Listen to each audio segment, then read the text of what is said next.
સુરતના ઓલપાડના સાણ વિસ્તારમાં નજીવી બાબતે યુવકની ઘાતકી હત્યા કરવામાં આવતા સનસનાટી મચી ગઈ છે।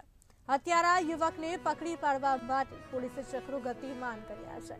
પ્રાપ્ત માહિતી મુજબ સાણના કાશી ફળિયામાં 14 વર્ષીય સગીર યુવાન લોહી ગળતી હાલતમાં ફળિયામાં ભાગી રહ્યો હતો।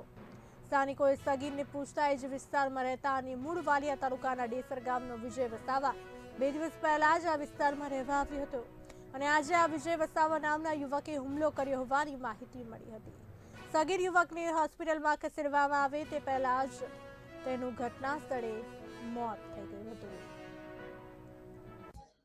આજરોજ સાયણના કાશી ફળિયા વિસ્તારમાં એક સગીર વય જેની ઉંમર 14 વર્ષ અને 7 માસ છે તે સગીર વયની વ્યક્તિને તેના ઘરની બાજુમાં 3 ઘર છોડીને જે આરોપી છે તે આરોપીનું નામ છે વિજયભાઈ કાનાભાઈ વસાવા, રહેવાસી ડેસર વાલિયા અને જે હાલમાં આ કાશી ફળિયામાં રહે છે એની પત્ની સાથે સવારે 8 વાગ્યાના આશરે તેને જ્યારે ઘરમાં પહોંચ્યો ત્યારે તેણે જોયું તો તેની પત્ની આશાબેન પાસે આ સગીર વયની વ્યક્તિ ઉભેલ હતી।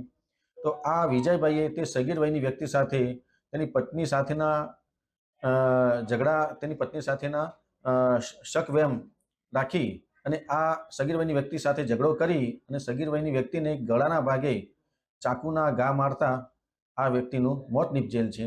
પોલીસે તાત્કાલિક સ્થળ પર પહોંચી ફરિયાદીની તેના ભાઈ સગીર વયની વ્યક્તિના મોટા ભાઈની ફરિયાદ લઈ અને આગળની તપાસ તજવીજ હાથ ધરેલ છે।